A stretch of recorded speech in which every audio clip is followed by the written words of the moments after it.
ने बलि को भी स्वीकार कर लिया। प्रेम से बोलो भक्त वत्सल भगवान की जय। तीसरा चरण माधव ने बलि के शीश पर रख दिया। आपने तमाम भक्तों को सुना होगा, भगवान ने किसी के ऊपर, स्वयं ब्रह्मा जी के ऊपर भी अपना पैर नहीं रखा है। जो गए वो चरण की सेवा करके वही अपना माथा चरण पर रखकर आए। भगवान ने अपना चरण किसी के ऊपर कृपापूर्वक नहीं रखा, लेकिन बलि के माथे पर तीसरा चरण रख के भगवान को यह बात पसंद आ गई। बलि ने कहा मुझ धनवान को भी स्वीकार करिए महाराज। तीसरा चरण भगवान ने बलि के माथे पर रखा। बलि ने कहा महाराज अब आप नरक भेजें चाहे स्वर्ग, हम हर जगह जाने के लिए तैयार हैं, क्योंकि अब हम आपके हो गए हैं। जहां भी जाएंगे वहां इज्जत आपकी होगी और जहां भी जाएंगे बेइज्जती आपकी भी होगी। ऐसा नहीं है कि केवल हमारा ही सब अब सम्मान फंसा हुआ है, अब आपके भी सम्मान की बात है महाराज। भगवान ने कहा नहीं, तो तुम चलो पाताल के राजा बनकर के रहोगे, इस पूरे मनवंतर में तुम पाताल के राजा रहोगे। अगला मनवंतर जब आएगा तो तुम ही इंद्र बनोगे, ऐसा हमारा आशीर्वाद है। इंद्र बनने के लिए तुम यज्ञ कर रहे थे ना। ब्रह्मा जी प्रकट हुए, भगवान से कहा कि अब ये यज्ञ पूर्ण करिए। तो शुक्राचार्य जी भी हाथ जोड़कर आ गए, महाराज जहां जिस यज्ञ में स्वयं नारायण प्रकट हो गए हो तो उस यज्ञ की तो परिपूर्णता अपने आप हो गई, अब इसमें पूर्ण क्या करना है। तो महाराज भगवान ने फिर आशीर्वाद दिया, बलि पातालपुरी का राजा हुआ और अगले मनवंतर में बलि ही इस भारतवर्ष का इंद्र बना, इस मनवंतर का इंद्र बना। और इस प्रकार से राक्षसों पर भी भगवान ने कृपा करी। सुखदेव बाबा राजा परीक्षित से कहते हैं कि आप कह रहे थे कि भगवान केवल भक्तों पर कृपा करते हैं, देखो हमने 2 राक्षसों का नाम बताया, दोनों पर कृपा करी भगवान ने कि नहीं करी। परीक्षित एकदम चुप हो गए। और क्या सुनना चाहते हो? परीक्षित ने कहा महाराज 4 दिन हो गए कथा सुनते हुए, आपने कहा था भागवत महापुराण में केवल कृष्ण कथा ही सुनाई जाएगी, तो भगवान कन्हैया का तो आपने कहीं नाम लिया नहीं।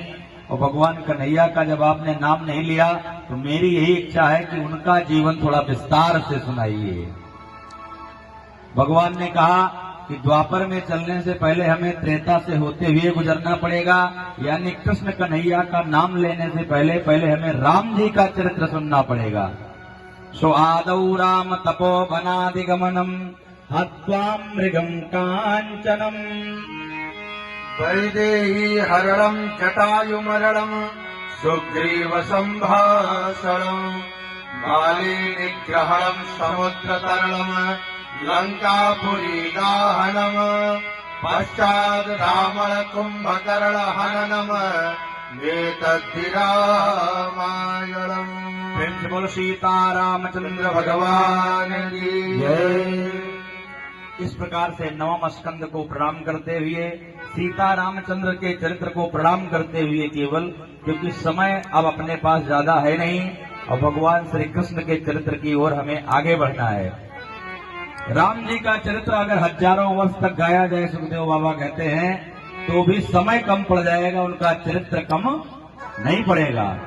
इसलिए केवल रामचंद्र जी को चरित्र को प्रणाम करते हुए हम सीधे 10वें स्कंद में प्रवेश करेंगे। कहते हैं कथितो वंश विस्तारः भवतां सोम सूर्ययोः राज्ञां चोभयवंशानां चरितम परमाद्भुतम।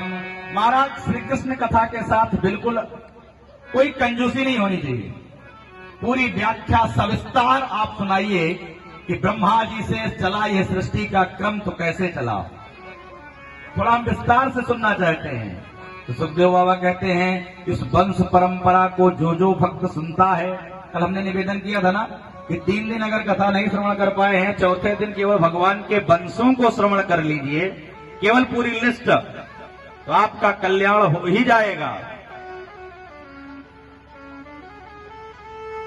सुखदेव बाबा कहते हैं कि अब हम तुम्हें चंद्रवंश का पूरा इतिहास सुनाते हैं। परम पुण्यमयी ये कथा श्रवण करिए। भगवान श्रीमन नारायण प्रभु के नाभि कमल से ब्रह्मा जी प्रकट हुए। ये कल आपने कथा में सुना था। ब्रह्मा जी के बेटा हुए अत्रि मुनि, और अत्रि के ही बेटा अभी अभी आपने कथा में सुनी चंद्रमा भय। चंद्रमा से ही चल पड़ा चंद्रवंश। चंद्र के बेटा भय बुद्ध, और बुद्ध के बेटा भय पुरुरवा। कहीं कहीं आप शास्त्र पढ़ेंगे तो गुरु के भी बेटा बुद्ध कहे गए।